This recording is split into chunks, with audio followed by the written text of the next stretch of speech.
Hola a todos y a todas. Disculpen estos problemas de transmisión con el audio. Vamos a retomar ahora la charla titulada La distribución de cine en el entorno virtual, en el marco del 25º Festival de Cine de Lima PUC. Hoy en su día número 8, nos queda todavía algunos días por delante para seguir disfrutando del cine latinoamericano. Esta charla se realiza en colaboración con EGEDA Perú, entidad de gestión colectiva de derechos de los productores audiovisuales de Perú. Quisiera agradecer antes de empezar a nuestros presentadores, el Ministerio de Cultura de Perú y la Fundación BBVA, a nuestros patrocinadores 3M y France 24, a nuestro auspiciador El Comercio y a los colaboradores especiales, la Embajada de España, la Embajada de Francia y la Embajada de Argentina en el Perú, así como a EGEDA por el licenciamiento al festival. Para esta charla nos acompañan Cecilia Gómez de la Torre, gerente general y socia de Tondero Distribución y Amazonas Films, así como Jaime Campos, director general de EGEDA Perú, quienes conversarán justamente sobre las nuevas prácticas en la distribución de cine a propósito de toda esta transformación en el mundo, a propósito de la pandemia y las nuevas prácticas y experiencias cinematográficas del público. Antes de empezar con la ronda de preguntas, quisiera darles la palabra a Cecilia y a Jaime para su saludo. Muchas gracias, Elizabeth. A nombre de Tondero Distribución y Amazonas Films, queremos agradecerles por la oportunidad de compartir nuestras experiencias, de estar hoy con ustedes y poder compartir con ustedes. Como bien dijo Jaime, es un honor poder estar en el festival más importante de nuestro país. Gracias. Gracias a todos ustedes por la invitación. Gracias a ti, Cecilia, por estar aquí, conectada desde Italia, además. Jaime, ¿qué tal? Gracias nuevamente por estar aquí con nosotros. ¿Cómo estás, Elizabeth? Encantado, en realidad, y a la vez emocionado de estar acompañando en esta nueva edición de nuestro festival, el festival más importante de mi país, de nuestro país, que no solamente es importante para Perú, sino para el mundo entero. Y nosotros como entidad de gestión colectiva estamos encantados de participar y de apoyar. Yo quiero agradecer al equipo técnico y a los organizadores del festival que nos hayan invitado para esta conversación que de por sí es de actualidad y va a estar muy interesante.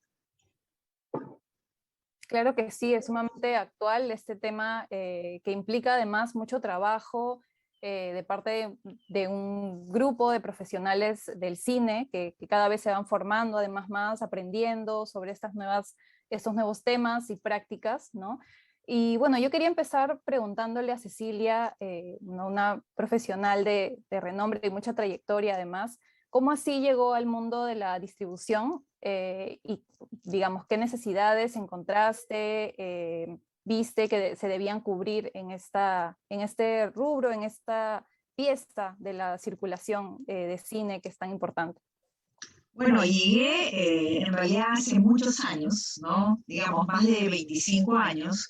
Yo trabajaba en un canal de televisión y abrimos el área de distribución internacional. Y me tocó representar los productos peruanos hacia el mundo en esa oportunidad. Estamos hablando de los 90s. A raíz de eso, para mí era importante que Perú tuviera un espacio en el mundo y luego pasé al otro lado, es decir, dentro de Frecuencia Latina, que era el canal en el que trabajé más de 20 y tantos años, me tocó comprar las películas para el canal, para los cines millonarios, las funciones estelares, y ahí es donde uno se da cuenta qué importante es la ubicación de las películas dentro de un marco, ¿no? Porque las películas valen por el box office y la cantidad de espectadores que tuvieron o por los grandes festivales que han conseguido. Y de alguna manera aprendí de cómo era que internacionalmente se vendían las películas y cómo era que las películas se compraban. Y lo difícil que es para los latinoamericanos poder ubicarse dentro de estos espacios compitiendo con grandes, digamos, estudios y productores que llegan a nivel mundial. Entonces hay un largo trabajo que hacer. Hace alrededor de 5 o 6 años tomé la decisión de asociarme con Tondero para abrir Tondero de distribución a Amazonas Films, porque nos dimos cuenta de que, primero que ninguna película puede ser lanzada sin una estrategia específica. Cada película es única e irrepetible. Por lo tanto, desde que una película se concibe, se debe concebir esa estrategia de distribución, porque es lo que va a permitir que tu película dure eternamente, que pueda tener un viaje y que pueda, digamos, a lo largo del tiempo persistir y buscar nuevos espacios. Sin embargo, para poder lograr eso, hay que tener una distribución en cines muy pensada, muy orquestada y teniendo una conjunción entre el productor y el distribuidor. No que la película la termines y que digas, ya, ¿con qué distribuidor trabajo? No, no, no. Trabajemos juntos desde el inicio para hacer esa estrategia y para que sea un éxito. Es así que comenzamos este viaje y yo, si bien tenía toda una experiencia en televisión, pero tenía experiencia de adquisiciones y de venta, pero nunca había estado desde el lado de distribución en cines, pues me tocó rodearme de un equipo que me enseñó cómo debía hacer eso. Y finalmente el trabajo en equipo es lo más importante y con gente experimentada. Pero en paralelo decidimos hacer dos cosas. No solamente poner películas de Tondero y de otros directores peruanos y de latinoamericanos en cines, decidimos salir a comprar películas al mercado para poder distribuir y también todo el tema de la distribución internacional, es decir, ese viaje que a lo largo de los años ha ido cambiando. Hace 20 y tantos años nosotros comprábamos una película y a los 6 meses de haber salido en cine la poníamos en televisión. Hoy eso ha cambiado muchísimo. Hoy pasan 2 o 3 años para que vaya a televisión porque hoy tenemos actores distintos, tenemos un cambio totalmente tecnológico que ha permitido que lo que antes se manejaba por VHS o que después ibas a alquilar a Blockbuster, hoy lo hagas desde tu casa en una computadora y deseas cuándo y cómo poder mirar esos contenidos. Así es que ahí hay mucho que conversar. Gracias, Cecilia, por esta primera respuesta. De ahí vamos a profundizar en esto que tú has llamado un viaje, ¿no? Que es la estrategia, ¿no? Justamente todo este camino de circulación que tiene que empezar desde, pues, el desarrollo de la película, como lo comentábamos la otra vez. Y bueno, volveremos sobre ello. Ahora quería preguntarle a Jaime, justamente en este proceso histórico, ¿no? ¿Cuál ha sido el rol y el trabajo que ha realizado EGEDA, la entidad que usted representa, en la distribución, desde el plano más tradicional, ¿no? Clásico, teatrical, en salas, como se dice, tal vez hasta la actualidad, ¿no? Si nos puede dar un panorama sobre ello y también, bueno, vincularlo al trabajo tanto en Perú como a nivel latinoamericano, porque ustedes tienen una presencia a nivel regional. Gracias, Elizabeth. En realidad la distribución es parte de todo el proyecto, como decía Cecilia, desde que concibes, desde que tienes en blanco y negro, en papel, el proyecto de la película hasta que vienes haciendo la producción.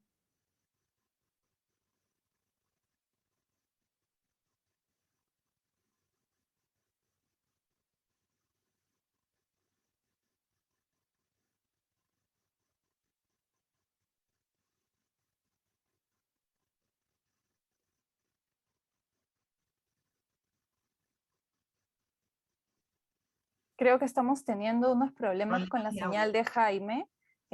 Ahora retomaremos con él.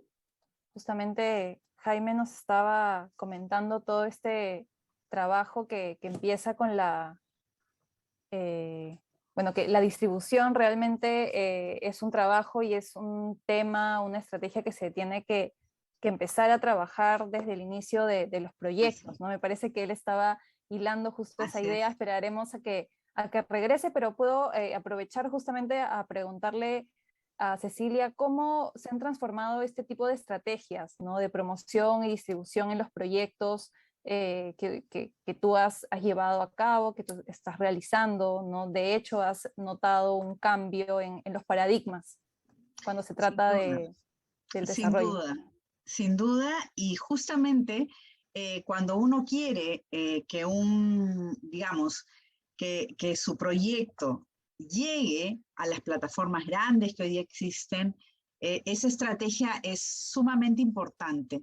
El poder colocar tu película en los países afines, el poderla llevar alrededor del circuito es muy importante, y para eso es que se hace esta estrategia, porque a la hora que te evalúan, te van a evaluar, así sea una plataforma o sea cualquier, digamos, otro de los canales que hay, porque hay circuito de canales. Cuando hablamos de plataformas, hablamos de diferentes plataformas, donde antes era un VOD, ¿no? Ahora el VOD tiene varios tipos de VOD. El transaccional, que es el que tú haces y alquilas para poder ver tu película. El SVOD, que es el de suscripción, que es al que todos anhelan, que es ir a estar en un Netflix, estar en una plataforma grande de suscripción, porque normalmente son las que mejor pagan. Y hoy comienzan a haber otros jugadores como los AVOD, que son los de advertising.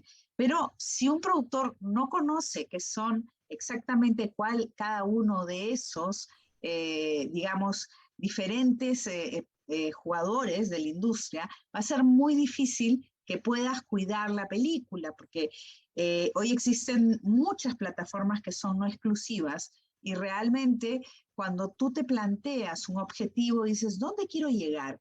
Quiero que me vean la mayor cantidad de gente alrededor del mundo, quiero que conozcan mi trabajo para yo después hacer más coproducciones, o tener seguramente la posibilidad de que mi trabajo viaje y sea valorado. Para poder llegar a esas plataformas que son las más grandes, tu producto tiene que ser un producto, digamos, muy cuidado y original, y que no haya salido en otras plataformas. Entonces a veces uno dice, pero solamente salió en Perú y solamente le di a una plataforma en Perú. Hay que entender cómo son esas plataformas, ¿no? Hay plataformas, la mayoría de estas grandes son panregionales. No es que exista, por ejemplo, un Netflix Perú, un Netflix Argentina, no, existe un Netflix Latam, y si tu producto lo pusiste en otra plataforma, ya eres descartado, porque no existe esa exclusividad que muchas de esas plataformas plantean. Entonces, lo primero es la estrategia. Segundo, cuidar la película para que tenga esa primera ventana, y luego de que cumplas con esa ventana, ya seguir con esa ruta, que normalmente es, primero vas al cine o primero vas a festivales, dependiendo del tipo de película que tengas. Luego de eso vas a ir digamos, a buscar tu mejor combinación de plataformas, dependiendo del producto que hayas hecho, y normalmente vas primero a un TVOD, que es un transaccional por revenue share. Luego vas a una SVOD grande, que es la que estás buscando, y después vas a ir a un Pay TV, que viene a ser un cable probablemente, y por último está la televisión abierta. Ese proceso puede ser un proceso que puede durar entre 3, 5, 6, 7 años. Entonces, existen, digamos, etapas. En una primera etapa también están los ancillaries, que son, digamos, las líneas aéreas, los buses, los hoteles, que eso está previo o en simultáneo y no afecta digamos, ese viaje en las plataformas. Pero las que se colocaron en el primer lugar han sido las plataformas VOD, las de streaming. Esas son las que hoy en día son el primer paso. Probablemente el segundo paso ya es el Pay TV, que es el cable, y al final está la televisión abierta.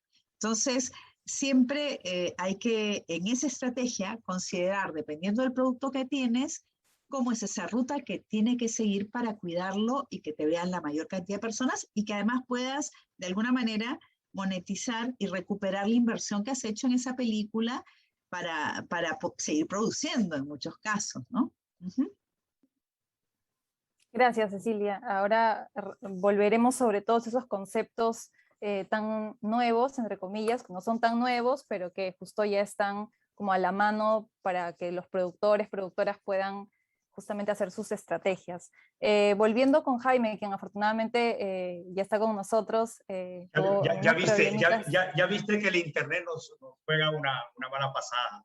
Y estos son los escenarios que encuentran las nuevas tecnologías, como las empresas de OTT, por ejemplo, un Internet eficiente, y que algunos países como Latinoamérica tienen una conectividad totalmente magra. Tanto es así que yo, revisando las cifras, me dicen que tenemos 70.3. Yo creo que es al revés. Creo que tenemos 30 y 70, esa brecha larga que por alcanzar de conexión de Internet. Este pésimo Internet no permite precisamente un desarrollo de una OTT, que es una plataforma importante. Te decía, Elizabeth, que la explotación de una obra, que ya lo hizo de alguna manera Cecilia, tiene varias ventanas.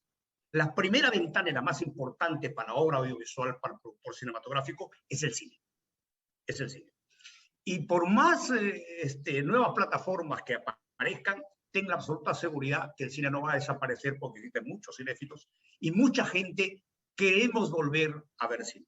Pero esta ventana, primera ventana de explotación, no se encarga la sociedad de gestión colectiva, se encarga directamente el productor. Por eso te decía que la distribución, que es una forma de distribución, la distribución es un tema eminentemente comercial.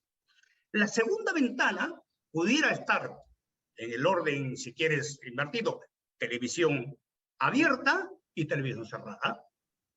Luego viene el formato DVD, que ya no existe más. Y luego viene las plataformas digitales. Y la última ventana de explotación, que es la cual se encarga del licenciamiento, son los actos de comunicación pública. Actos de comunicación pública, ahí donde tú te puedas imaginar, ahí donde existe la explotación de la obra audiovisual. Llámese en hoteles, llámese en líneas aéreas, llámese en restaurantes, llámese en cable, retransmisión por cable. De eso se encarga la sociedad de gestión colectiva. Entonces, nuestra participación en este proceso, en todo este largo camino que bien lo dijo Cecilia, una parte de ese camino es la distribución. No por ser una parte la menos importante, al contrario, es la más importante. Porque el hecho que tú hayas producido una película para tenerlo guardado en la gaveta sin tener claro dónde lo vas a distribuir, es una tremenda falencia. La distribución, desde mi punto de vista, es un acto eminentemente comercial que le corresponde al productor y no a la sociedad de gestión colectiva. Gracias, Jaime, sí, por esa introducción. Y bueno, continuando justo con eso, ya Cecilia iba hilando algunos temas, ¿no?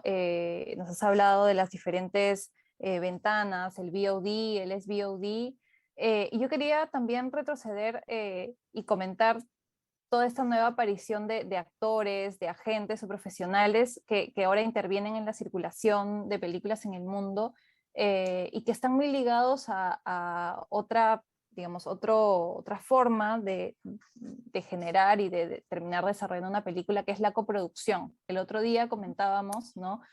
Sobre todas las posibilidades que da una coproducción para la distribución también, ¿no? En el sentido de que se puede llegar a más público, se tiene otro tipo de ventanas, además, acuerdos. ¿Qué nos puedes comentar un poco al respecto?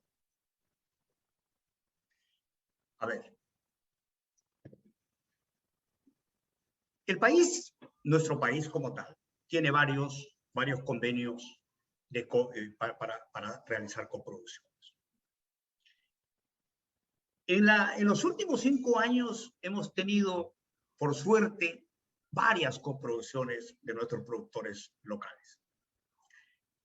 No solamente echando mano a esos convenios de coproducción existentes, que está a cargo del Ministerio de Cultura, y que debe ser una política de Estado para que nuestro cine tenga la posibilidad no solamente de verse dentro de nuestra frontera, sino en el mundo entero. Realizar una coproducción es tan importante, es tan necesaria para que nuestro cine crezca. Por eso es que nosotros, como Sociedad de Gestión versus FIPCA, desarrollamos cada año un premio que se desarrolla en cualquier parte del mundo. Este año se va a desarrollar en Madrid, España, para efecto de generar ese tipo de encuentros entre los actores, los productores, los profesionales vinculados a este mundo fascinante del mundo audiovisual, y donde participan 28 países. De ese evento han salido varias coproducciones. Como bien decía Cecilia, es tan interesante desarrollar una coproducción para que nuestro cine, para que nuestra producción no solamente se quede dentro de la frontera, sino sea visto globalmente. Recordarás, gracias a las nuevas plataformas, como la plataforma digital, porque el tema es distribución de contenido en el entorno digital, existe un sinnúmero de plataformas. Una de esas plataformas son las OTTs. Otra plataforma son los streaming. Una película que no tenga una coproducción, que no tenga el respaldo de otro país, que ya tiene un trecho avanzado en estas plataformas, realmente muy pocas posibilidades va a tener de acceder a esas plataformas que nos marca un hito en este nuevo ecosistema digital. Porque recordarás que ahora tenemos en este nuevo ecosistema digital, tienes 5 actores importantes. 5. Televisión, la computadora, los videojuegos, las tablets y los smartphones. Entonces, una coproducción que tenga la posibilidad de incursionar en esta distribución en el entorno digital es por demás beneficiosa para el productor y para nuestro país. Entonces, yo creo que debemos revisar los convenios que tiene el Perú firmado con los demás países, no solo de Latinoamérica, del mundo entero, para ver cuáles esos convenios de coproducción nos son de mucha utilidad para que nuestros productores se beneficien y le echen mano a ello y que podamos utilizarlos de la mejor manera posible. Cecilia, sí, para ti también, ¿cómo ha impactado esta ruta de la coproducción o esta posibilidad de la coproducción en las obras de las que has estado a cargo? Bueno, en realidad creo que es sumamente importante coproducir.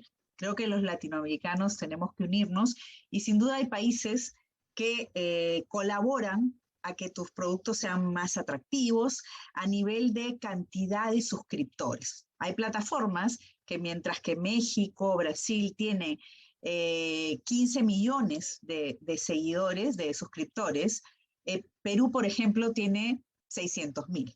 Entonces, para una de estas plataformas, sin duda es más atractivo comprar películas de un país de origen en el cual hay mayor cantidad de suscriptores. Entonces, el hecho de hacer una coproducción te ayuda a que tengas más posibilidades en llegar a esas plataformas más grandes. Adicionalmente, encontramos que hoy en día hay coproducciones entre diferentes países, son en países más pequeños, con países más grandes, y estas alianzas siempre son positivas, porque ya no hablamos de películas de un solo país, sino que hablamos de películas de varios países. Como Tondero hemos coproducido con México, con Argentina, con Colombia, con Chile. Hoy tenemos una oficina, y estoy aquí en Europa, en España, y estamos haciendo mucha coproducción entre Perú y España. El tema de Europa es sumamente interesante porque las normas son normas que colaboran a la Comunidad Económica Europea. Por ejemplo, yo siempre recomiendo que cuando vas a hacer una película tengas una coproducción europea. ¿Por qué? Porque las leyes en Europa dicen, bueno, hay que poner un porcentaje de películas del país de origen, un porcentaje de películas de la Comunidad Económica Europea y por último queda un espacio muy pequeño para las películas extranjeras que normalmente es cubierto por películas americanas, gringas. Entonces, Las películas que logran llegar, que no han tenido coproducción, por lo general son las películas que han ganado festivales importantes, Cannes, San Sebastián, y que tienen un gran prestigio. Pero si es que desde que concibes tu película, piensas y dices, bueno, yo quiero que mi película no solamente se vea en Latinoamérica, sino que quiero tener la oportunidad de que se vea en Europa, pues buscar un coproductor europeo es muy importante. Y como dijo Jaime, existen acuerdos, está Ibermedia, existen muchos puntos de encuentro en los cuales uno puede encontrar ese tipo de coproducciones. Genial. Y eso me lleva a preguntarles a ambos, y bueno, empezando por Jaime, ¿cuáles son los espacios internacionales en los que ustedes toman acción, se reúnen, se encuentran para trabajar estos temas? No sé que hay festivales, mercados, encuentros, pero ¿cómo, digamos, los productores, directores, gestores pueden acercarse, ¿no? Tanto a IGEDA como a otras entidades de gestión colectiva para conocer su trabajo, para cooperar, para estar al tanto por lo menos y generar algún tipo de colaboración? Si nos puedes contar un poco al respecto. En realidad son varios escenarios en los cuales IGEDA participa. Los festivales es uno de ellos. Los foros de producción audiovisual son otros. Los foros de edición audiovisual son otros. Los premios platino del cine iberoamericano es otro escenario. Este año, por ejemplo, aparejado con los premios platino, estamos en nuestra primera edición de Iberseries de la industria audiovisual, que promete mucho. Van a haber 28 países de Iberoamérica presentando sus proyectos, donde es un mercado audiovisual importante, innovador, y que creo que va a tono con esta nueva coyuntura. Yo siempre he dicho que hay un antes y un después a partir de la aparición de la Internet. Y este mercado de Iberseries trae realmente una actividad innovadora, no solamente en sus charlas, sino a través de los que participan en el mercado, para ofrecer la posibilidad de que nuestros productores puedan ofrecer sus proyectos, presentar sus proyectos, y que pudieran ser, que el mundo entero está participando. Movistar, Warner, está participando Netflix, está participando importantes plataformas que nos permiten distribuir contenido. ¿Por qué digo un antes y un después? Porque a partir de 1983, donde se empieza a utilizar el primer IP de la Internet, este mundo ha cambiado. Y en este nuevo escenario hay tres jugadores. No es uno más importante que el otro, pero yo siempre digo que dentro de esos tres jugadores hay uno que es la reina, que es el contenido. Porque tú muy bien pudieras tener un extraordinario mercado, pudieras muy bien tener una extraordinaria tecnología, pero si no tienes un buen contenido, de poco y nada te sirven esos dos elementos. Pero los tres elementos son concurrentes, de los cuales, en mi condición de representante de mis productores, tengo que decir que el contenido es importante y la reina de este escenario. Nuestra sociedad de gestión colectiva, que tiene presencia en el mundo entero, no solamente en Latinoamérica, Elizabeth, participa en este tipo de eventos, que pensamos siempre en los premios platino que sea una ventana para poder exhibir nuestro cine, el cine iberoamericano, porque no existía esa ventana. A partir de esa ventana, que no solamente es la gala, no solamente es el reencuentro para abrazarnos y saludarnos, sino es un evento realmente donde se hacen muchísimas relaciones y muchísimos negocios. De ahí han nacido muchísimas coproducciones como lo hemos mencionado anteriormente. Esos son los premios platinos del cine iberoamericano, donde uno de los organizadores es Agela, precisamente. Nuestro país como tal participa con una delegación importante. Ahí hemos tenido siempre el aval del Ministerio de Cultura, de nuestro Indecopi, ni qué decir de nuestros productores, ni qué decir. Déjame decirte, Elizabeth, que yo estoy ilusionado de trabajar con tanta gente talentosa y he venido precisamente a desarrollar un trabajo aquí como lo viene haciendo Cecilia. Cecilia viene del mundo de la televisión, del mundo de los broadcasters. Aparece como un canal de distribución que no existía. Que no existía, y ahora nuestras películas, las películas, no solo de Tondero, de todos los productores peruanos, están conocidas en el mundo entero gracias al trabajo de Cecilia. Entonces, lo que nosotros hacemos como sociedad de gestión colectiva es que esa última ventana de explotación de la obra audiovisual, que es la comunicación pública, que dicho sea de paso, la comunicación pública es el salario, el derecho que cobra por la comunicación pública un titular de cualquier tipo de obra, no solamente del audiovisual, es el salario que percibe ese productor, ese creador. Entonces, como nosotros decíamos en México con algunos intérpretes musicales, hicimos una campaña en algún momento para sensibilizar el pago de los derechos de comunicación pública. Le preguntábamos a un mozo si trabajaría gratis en un restaurante con don Vicente Fernández y yo, Sebastián. Y la respuesta fue, como todos podemos entender, de ninguna manera. Entonces, no, yo no trabajo gratis, decía el mozo. Y don Vicente decía, pues entonces, ¿por qué no pagan mis derechos? Págame mis derechos de mis obras, de mis interpretaciones. El productor audiovisual dice exactamente lo mismo. Páguenme los derechos que me corresponden. Para eso está la sociedad de gestión colectiva. Una partecita de esos derechos, que en su mayoría van para beneficiar a nuestros titulares de derechos, que es la razón de ser de las sociedades de gestión. Ojalá pudiéramos todos pensar en esta línea. Una partecita va para la organización de estos eventos que tú bien con mucha categoría me preguntas, que son los premios platinos. Pero tienen un objetivo claro. Ventana de exhibición, reencuentro, nuevos proyectos de coproducción, que el mundo entero conozca nuestro cine. Esa es la intención y el objetivo principal de estos eventos internacionales que organizaría.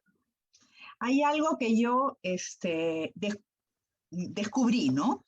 No descubrí, ya estaba, pero que normalmente pasaba, y era que por un lado estaban los cineastas de autor que iban a festivales, y por otro lado estaba la parte comercial de la televisión, que estaban otro tipo de festivales. Eso cada vez se ha unido a través de las plataformas. Yo voy a todo, o sea, voy a las ferias que tradicionalmente eran solo de televisión, llámese NATPE, Screenings, MIPCOM, MIP Cancún, Conecta Ficción. En realidad, esas eran digamos, la parte más comercial. Pero por otro lado, estaban digamos, los festivales de cine y bueno, ya todos conocemos los festivales importantes a los que todos asisten, y por lo general iban más los productores a ese tipo de festivales y estaban como separados.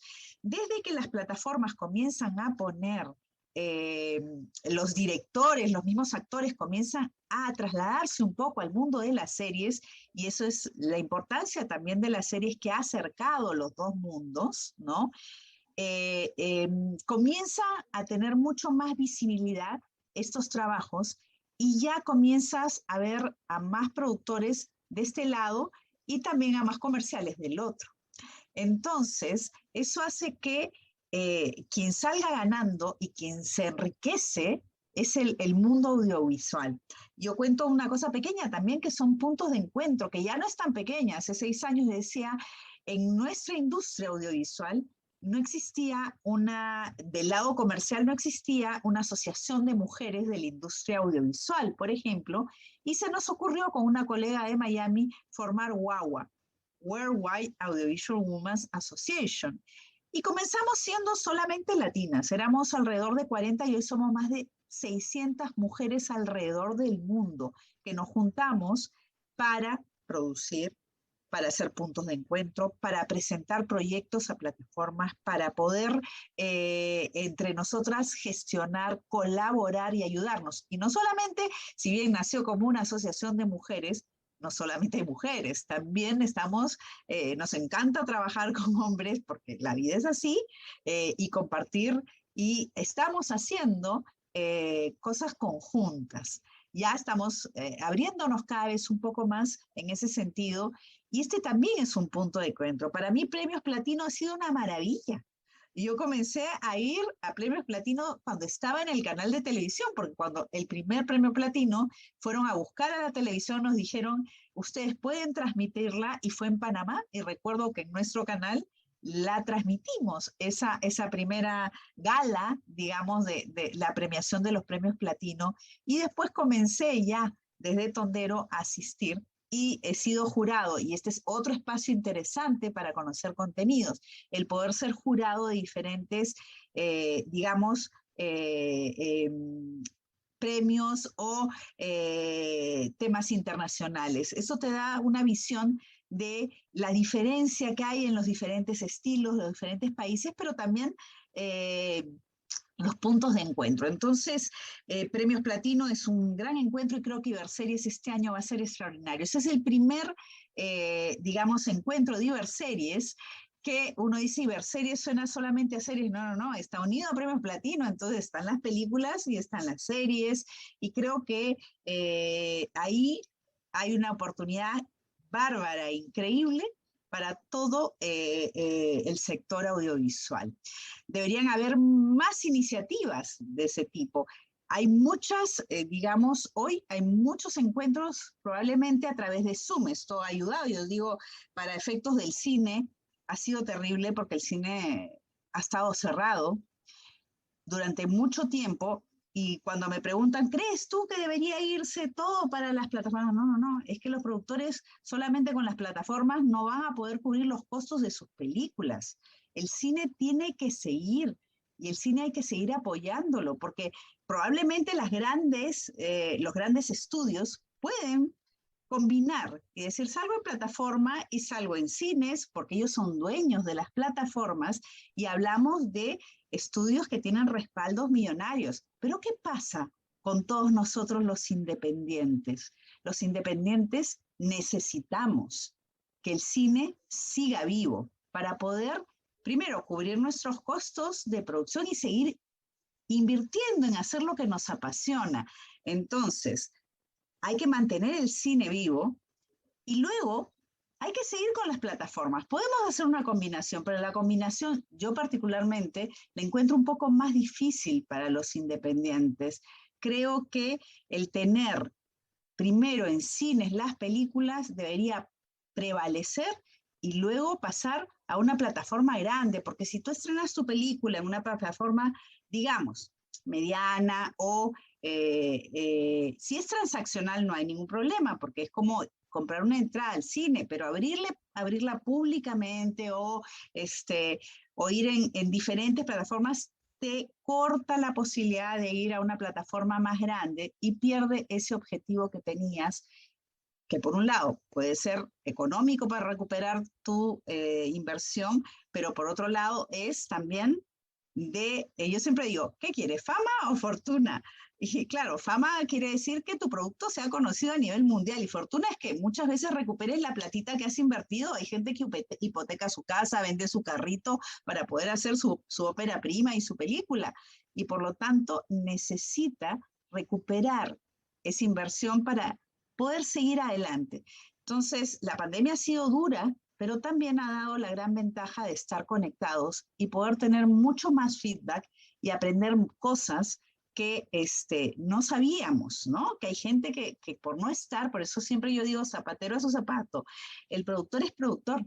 Muchas veces no tiene por qué saber la parte de gestión de la distribución. Sin embargo, tiene que saber qué es lo que va a necesitar.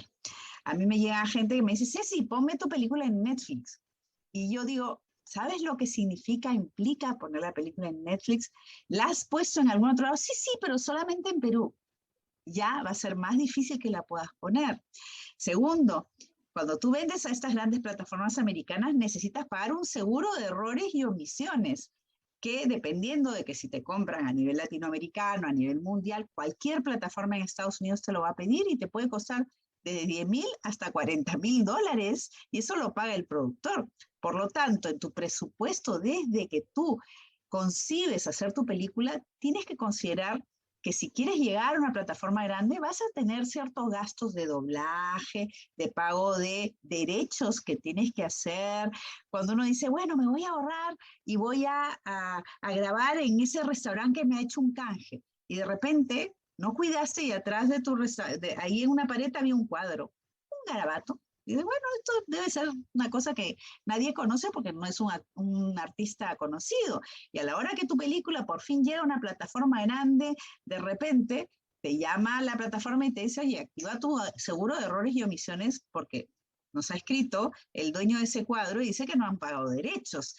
Entonces también nuestras películas están más expuestas a que estén mirando qué cosa es, qué hay, qué no hay. Entonces, todos nos estamos volviendo más detallistas, estamos profesionalizándonos, cosa que ya en Estados Unidos los grandes estudios lo vienen haciendo pues de antaño, porque las reglas están muy claras, pero probablemente hemos sido un poco improvisados en nuestros países a veces con algunas cosas, y después cuando ya lo que hace el Internet es abrir al mundo y estar más expuesto, ahí uno se da cuenta, tengo que cuidar esto,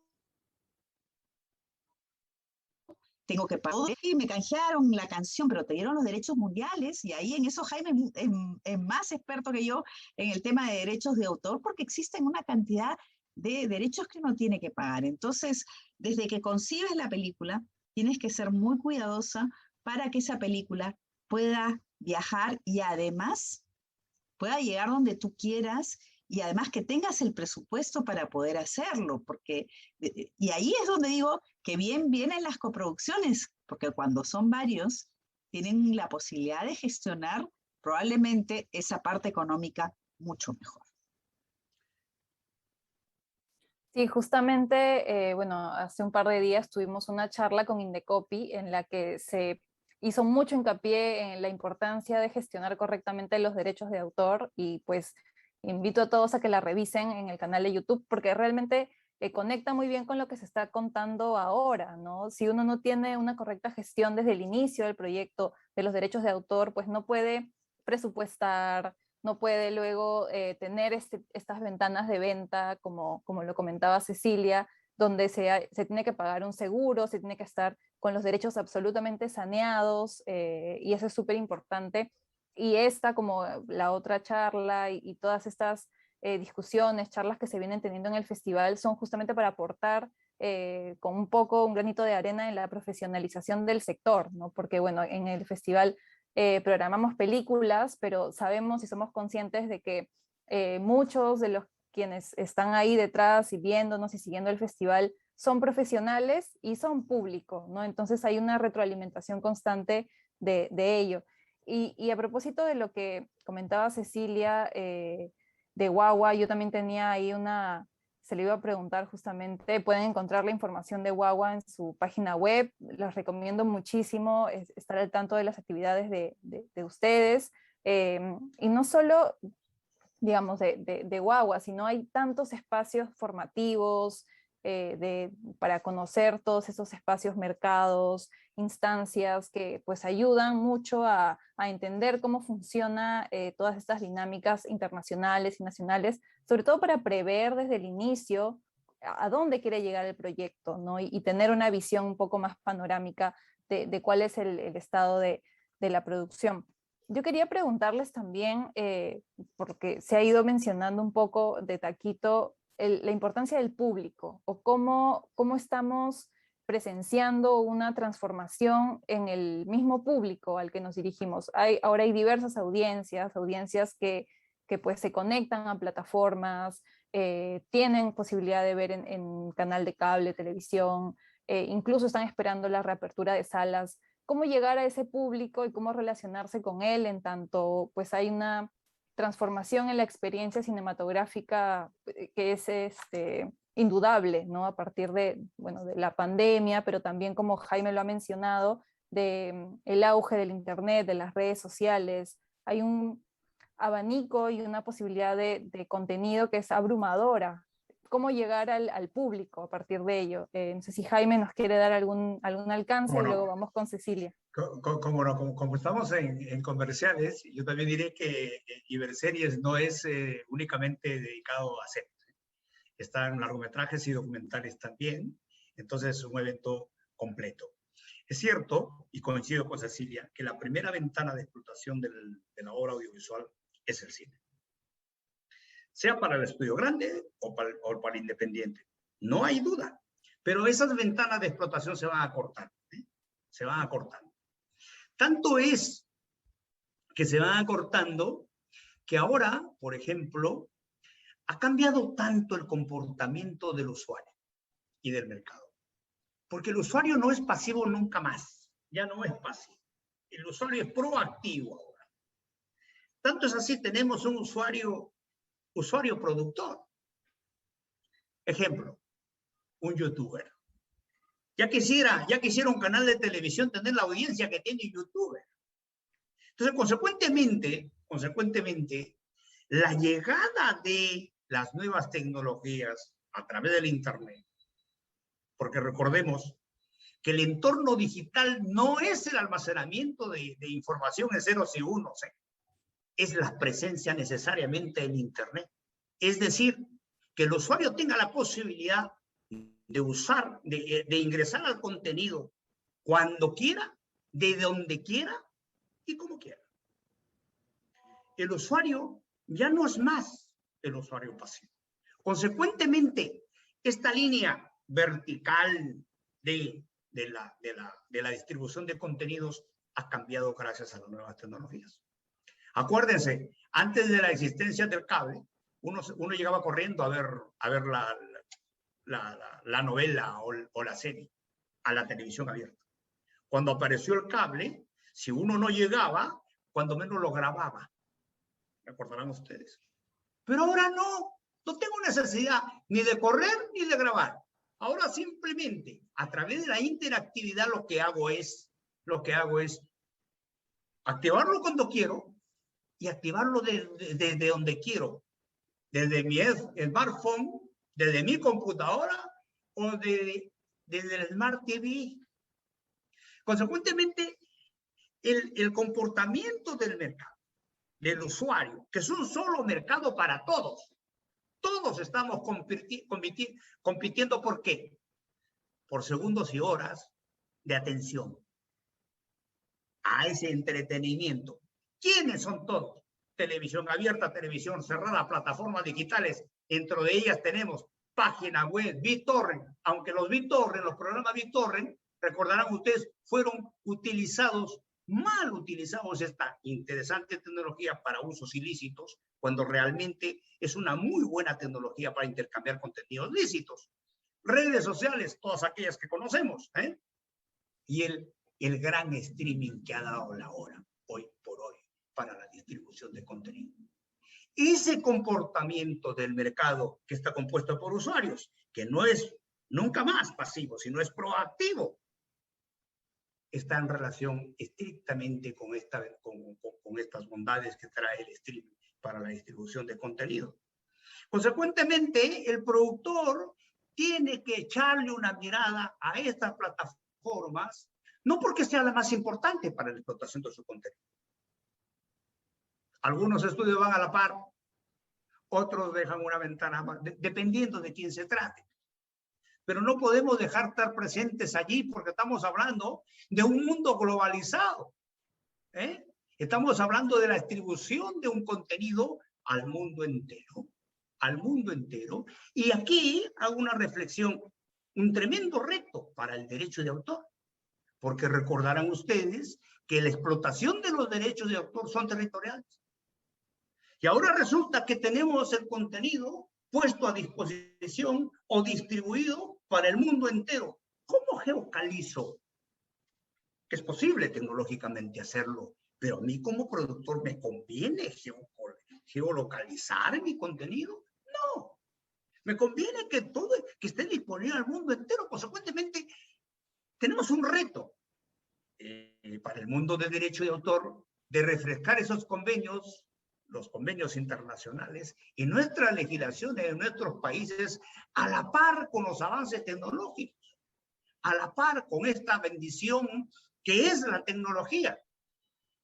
Pero no por ser una bendición ha traído ventajas para los productores, porque dirán, oye, qué fácil, ¿no? Entonces ahora tengo la posibilidad de distribuir contenido. No es tan fácil, porque usted necesita desarrollar todo un trabajo de marketing, porque para llegar en ese universo de usuarios, usted tiene un foco. Y tiene que tener un público objetivo a quien llegar. Y para llegar a ese público objetivo tiene que desarrollar una campaña de marketing, que no es tan sencillo como lo decía bien Cecilia. Entonces necesitamos ser claros en ese sentido. Traen bondades, pero traen también sus propias complicaciones. Bueno, hay algo importante que se acaba de decir, y yo que vengo de la televisión debo decir que yo vivía el rating minuto a minuto, y no podíamos tener un resultado que no fuera el objetivo que uno busca. Algo similar lo trasladamos al cine. ¿Cuál es ese rating del cine? Es el box office, es la cantidad de espectadores. Cuando uno tiene claro el grupo objetivo, justamente el marketing es sumamente importante. Y yo no hablo de un producto único, un producto puede ser un producto 360, donde tú haces tu película, pero tienes sus productos derivados, que hoy tienes dónde colocarlos. El tema de las redes sociales es sumamente importante. Inclusive uno dice, a ver, ¿qué cantidad de seguidores tiene el actor que voy a poner en mi película? Que además es un buen actor, pero realmente, y eso va para los actores hoy en día se preocupan mucho por la cantidad de seguidores que tienen, porque saben que además eso hace que su trabajo se mantenga vivo. El trabajo de los distribuidores no termina vendiendo el producto. O sea, a veces los productores dicen, ay, mi trabajo termina ya, produje mi película, ahí está. Lo que decía Jaime, ahí está. No. Lo trabajamos juntos, porque además el trabajo de un productor es un trabajo continuo. Hace poco vendimos una serie, la primera serie de época que Perú había vendido a Netflix. Y no basta con vender el producto tiene que funcionar, porque si no te cierras la puerta y esa plataforma no te vuelve a comprar una serie. Entonces, vendimos el último bastión, le doy el nombre, el último bastión la vendimos a Netflix, y comenzamos un trabajo maratónico con universidades, con diferentes gente haciendo trabajo en redes sociales para hacer que esa serie estuviera entre los 10 top agregados en Latinoamérica y España y Estados Unidos el día que se estrenó, porque sabíamos que si no estábamos entre esos 10, después nos iban a volver a comprar una película o una serie de ese género. Entonces, el trabajo no basta con vender, ni siquiera basta. Siempre hay que mantenerla activa. Por lo tanto, es bien importante ese público, que lo tengas medido, así como en la tele sabíamos qué público objetivo necesitamos y qué rating, y además lo divides, amas de casa, jóvenes, adultos de 18 a más. Esa data es sumamente importante y hay que ser especialista para poder leer esa data y saber dónde encontrarla. Si ustedes me dicen, Ceci, ¿tú sabes hacer una campaña en redes sociales? Yo tengo un equipo que es especialista en redes sociales, que sabe cómo va a optimizar ese dinerito que tengo para hacer una campaña en las redes sociales para llegar al público que necesitamos llegar. Entonces, hoy en día se han agregado a esas campañas de marketing. Ya no es suficiente poner tu panel como lo ponías antes, o poner tus avisos en televisión o tus avisos de radio. No, no, no. Hoy tenemos que hacer una campaña que tenga totalmente conexión con ese, digamos, ese objetivo y ese público al cual queremos llegar. Y además, tener en consideración que a veces uno hace una película y no la puede estrenar. Miren, la pandemia ha hecho que nosotros tengamos 6 películas que no podemos estrenar hasta ahora, y estamos esperando poderlas estrenar. Hay películas que las hemos estrenado en México, en Centroamérica, en España, y que en Perú aún no las podemos estrenar efecto pandemia. Entonces, dices, ¿tendré a los actores en ese momento para poder hacer la promoción? No, no. Mientras que están grabando la película, voy a preocuparme en hacer las cápsulas, a preocuparme en hacer los videos, a preocuparme de hacer todo lo que necesite para las redes sociales, porque no sé si la estreno hoy o la estreno dentro de un año. Hoy esa disyuntiva existe. Entonces, esa preparación de ese package que tienes que hacer para poder, y no solamente es un package que vas a hacer para tu estreno, es un package que tienes que hacer para esas plataformas que te lo van a exigir, porque cuando comienzan a pedirte los stills, esto, lo otro, o sea, no es solamente te vendo mi película y tú la colocas, no, me tienes que dar esto, aquello, y además la parte técnica, cómo has cuidado la parte técnica, el tema de tus musical sheets que necesitas tener, pero el musical sheet totalmente, digamos, detallado, pero con precisión, que tus audios estén totalmente, no es que a la hora que van a tener que hacer el doblaje para que vayan esas plataformas a todo el mundo, no se pierda tu foley. Entonces, hay una serie de cosas que uno tiene que tener en cuenta, justamente porque hoy estas plataformas y esta tecnología ha cambiado la forma de consumir nuestros productos. Solo un aporte nada más.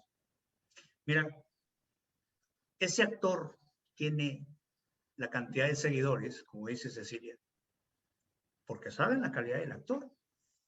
Exacto. Una página web tiene el tráfico que tiene, no por el diseño de la página web, es por la calidad de contenido. Siempre he dicho yo y diré siempre que la reina de todo esto es el contenido. En segundo lugar, todo está medido en el mundo digital.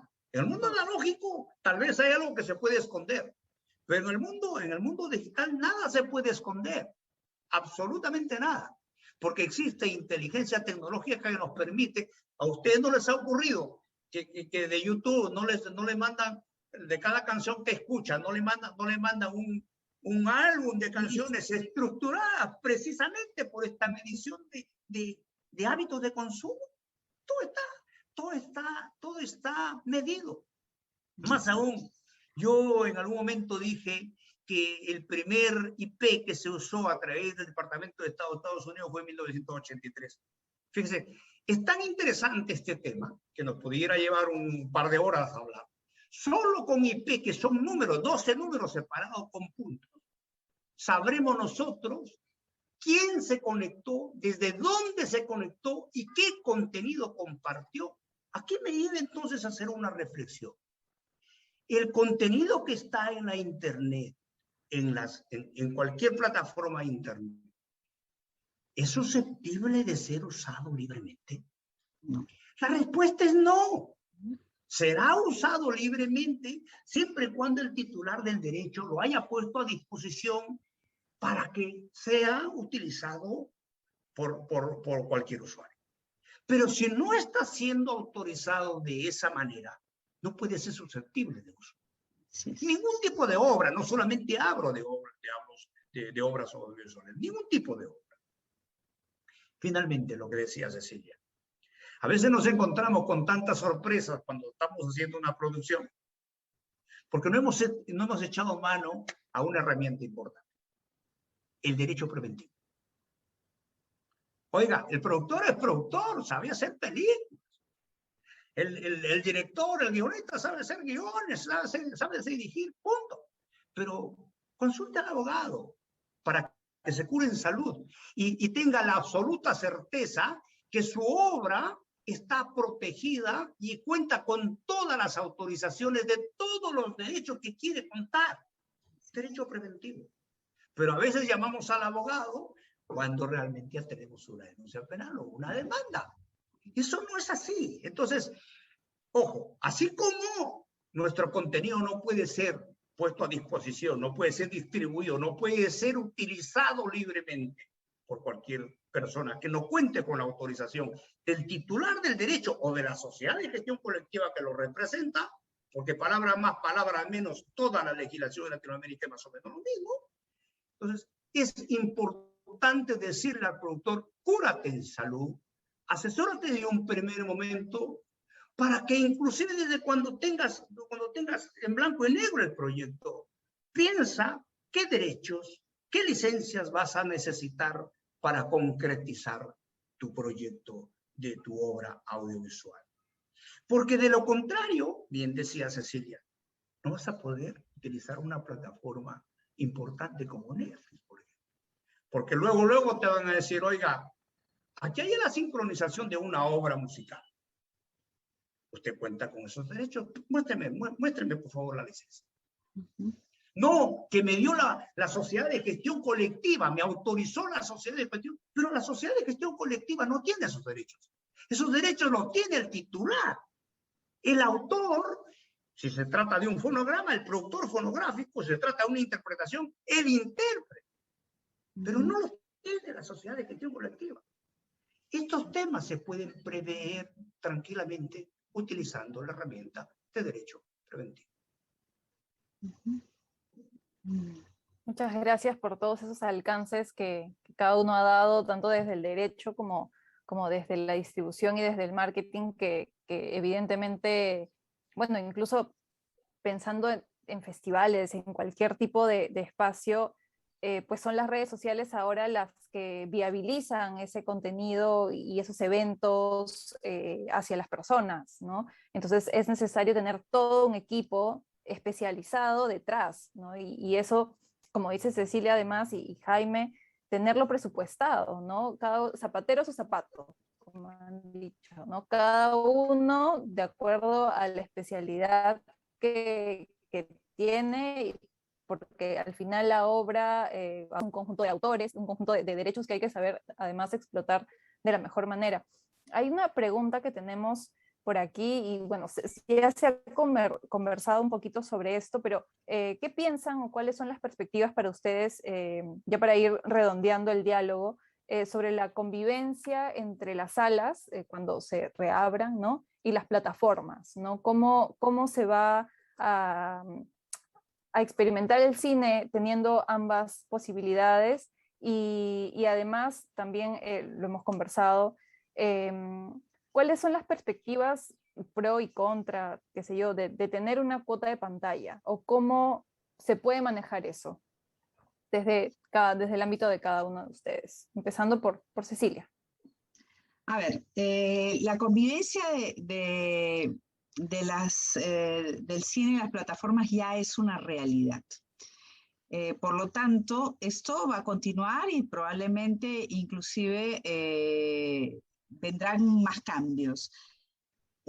Siento que esto no es tan positivo para los independientes. Siento que esto no colabora para un cine de autor.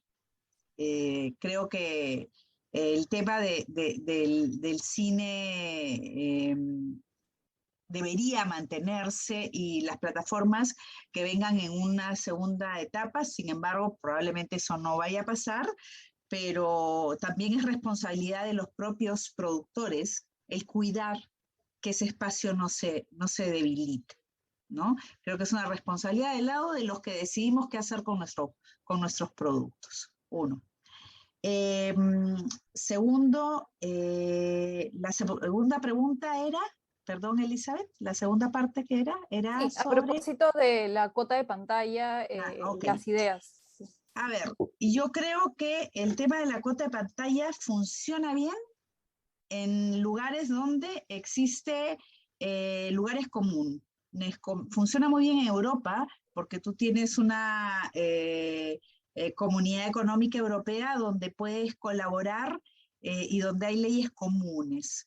Creo que cada país es único, y cuando no hay este tipo de, digamos, de conjunciones, suele ser muy difícil, porque si el cine es privado, es comercial. El cine vive de, digamos, de las películas que pone. ¿Cuánta posibilidad puede haber para una cuota de pantalla? Yo creo que ahí es muy difícil poder decirlo, ¿no? Yo creo que las películas tienen que buscar su propio camino, su propio espacio, construírselo.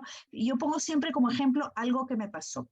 A mí me llegó un documental maravilloso que se llama Pacificum, y llegaron a buscarme y me dijeron, Ceci, queremos poner este documental en Netflix. Queremos que se vea en la mayor cantidad de lugares del mundo. Y dije, bueno, la plataforma más grande que existe en este momento es Netflix. Ustedes quieren llegar a Netflix. Pero ¿cómo llegamos a Netflix? Hicimos un análisis y dijimos, poniendo antes en cines para que haya un caso de éxito, porque los documentales difícilmente se ponen en cines. Hoy, gracias a Dios, en Perú hay unos que han tenido mucho éxito, pero que un documental en ese momento hiciera 5.000 personas era bastante. Entonces dijimos, vamos a romper ese récord y vamos a llevar más gente. ¿Cómo vamos a hacer eso si los cines, pues difícilmente van a podernos dar salas para un documental? Porque ellos tienen que tener más del 50% de aforo de sus salas llenas para poder cubrir sus costos.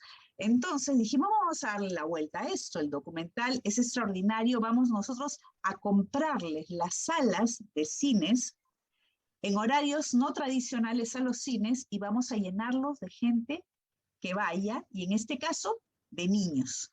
Y dijimos, vamos a ir a los colegios a venderles las salas, y dijimos, tienen que ir los chicos también de colegios públicos, y fuimos a buscar empresas que nos dieran dinero para comprar esas salas. Llevamos 21.000 espectadores a ver la película, y con ese número se convirtió en un caso de éxito. Comenzaron a salir artículos en diferentes países, y dijimos, vamos a buscar a Netflix, y fuimos. Y dijimos, bueno, ustedes pusieron Perú Tesoro Escondido. Y dijeron, sí, muy lindo el documental, qué bien. Y fíjate, se estrenó en cines, sí, fueron como 3.500 personas. Dijimos, bueno, entonces el nuestro, que se ha estrenado en cines, también lo van a comprar, porque hemos llevado 21.000 personas. Y en ese momento pusieron más interés en el documental, lo vieron, el documental era realmente hermoso, ganó el Festival de Lima, y nos compraron el documental y se puede ver hoy en día a nivel mundial. Pero esto fue una estrategia que se trabajó para que justamente pudiéramos tener un espacio en el cine y ver ese camino. Yo no me cierro nunca la posibilidad y digo, si es que no tienes la posibilidad de ir por un lado, siempre va a haber la forma creativa de poder llegar. ¿Es bueno tener una cuota de pantalla? Es bueno tener una cuota de pantalla siempre y cuando existan las condiciones en cada país para que eso suceda. Hay países en los que ese tipo de cuotas no es posible, ¿no? Jaime. Ya me pone en compromiso hablando de cuota de pantalla realmente, pero voy a empezar por el tema de la reactivación mejor. En realidad, nosotros estamos esperando, Elizabeth y Cecilia, estamos esperando una decisión del gobierno central para abrir las salas de cine. Pero abrirlas de verdad. Y abrirlas de verdad no es decirle, te doy un aforo de un 40%. Así es. Eso es no incluir en la reactivación. Es el único sector. Están abiertos los hoteles, están circulando los buses interprovinciales, las fronteras se abrieron, los restaurantes están funcionando al 60% y muchos ya con normalidad. Y el único sector que no se ha reactivado es el cine.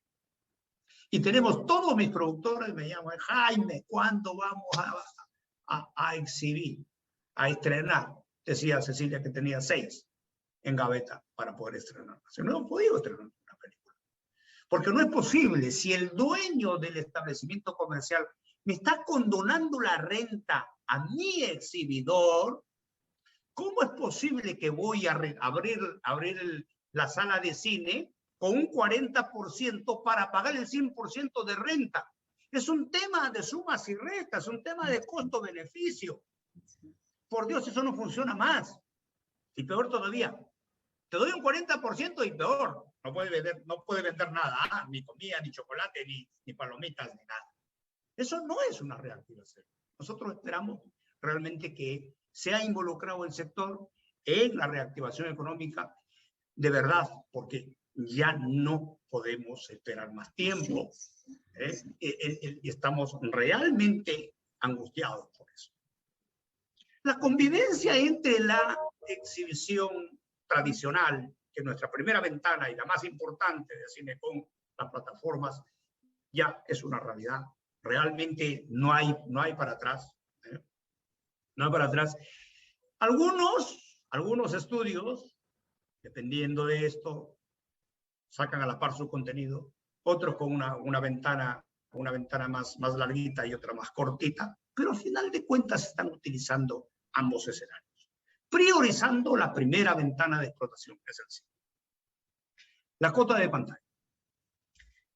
Esa película ya la vi en algunos países, créanme. Y aquí tenemos varios jugadores, no solamente los productores. Los productores a quien represento, a mí no me va a molestar una cota de pantalla. No me va a molestar jamás. Voy a estar feliz si existe una cota de pantalla. Pero esa es la solución. ¿Qué es lo que determina realmente la concurrencia a una sala de cine? El contenido. Otra vez volvemos al mismo tema. La reina de las reinas, la calidad de contenido. Si es que realmente no hay concurrencia a una sala de cine, ¿quién va a pagar los costos fijos y costos variables de ese exhibidor? Es un tema realmente complejo, por eso les decía, me van a poner en aprietos. A mí realmente no me molesta que exista una cota de pantalla, pero tenemos que ser objetivos. Cecilia bien lo dijo. Cada país tiene su propia idiosincrasia y su propia realidad. Entonces tenemos aquí, a mí me acomoda mucho, por ejemplo, un acuerdo bilateral, ojalá pudiera participar en el Ministerio de Cultura, entre productores y exhibidores. Me ayuda mucho una autorregulación, lejos de tener una disposición que determine una cosa.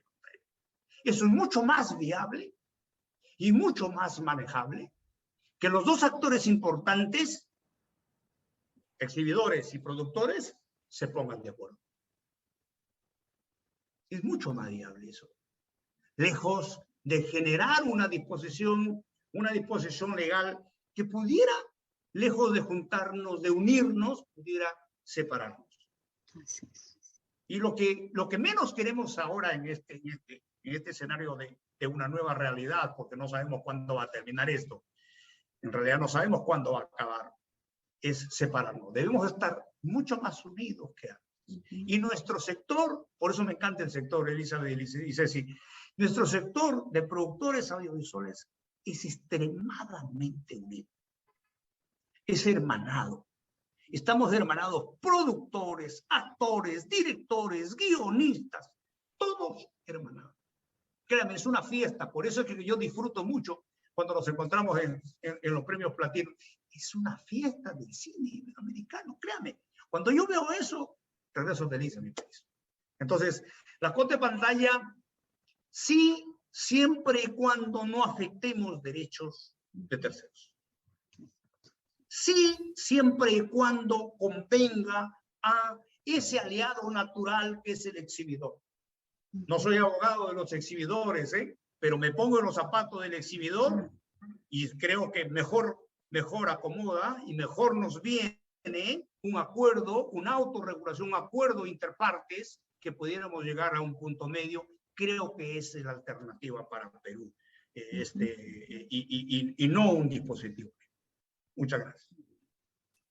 Muchas gracias, Jaime, y a Cecilia, por supuesto, por por esta charla. Creo que han quedado varios temas que seguir conversando, que seguir repensando. La distribución en sí es una práctica, es un trabajo fascinante, de mucha creatividad, como lo ha comentado Cecilia, y bueno, seguiremos hablando sobre esto, y muchas gracias por su presencia. Siempre bienvenidos al festival, y seguramente tendremos otro tipo de charlas como estas.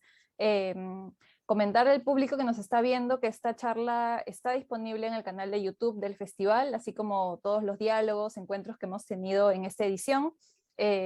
Pedirles que sigan presentes, participando del festival a través de su sitio web www.festivaldelima.com y de sus redes sociales. Nos quedan todavía algunos días de mucho más cine, así que los invito a seguir revisando la programación y todos estos eventos disponibles para el público. Y nada, agradecerles nuevamente, y será hasta una próxima oportunidad. Hasta pronto. Gracias a ustedes. Buenas noches, gracias. Buenas noches Muchas acá. gracias. Buenos días allá. Sí, buenas noches para ti, Ceci. Larga vida para el Festival de Cine. Eso. Muchas gracias. Muchas gracias. Gracias. Hasta pronto.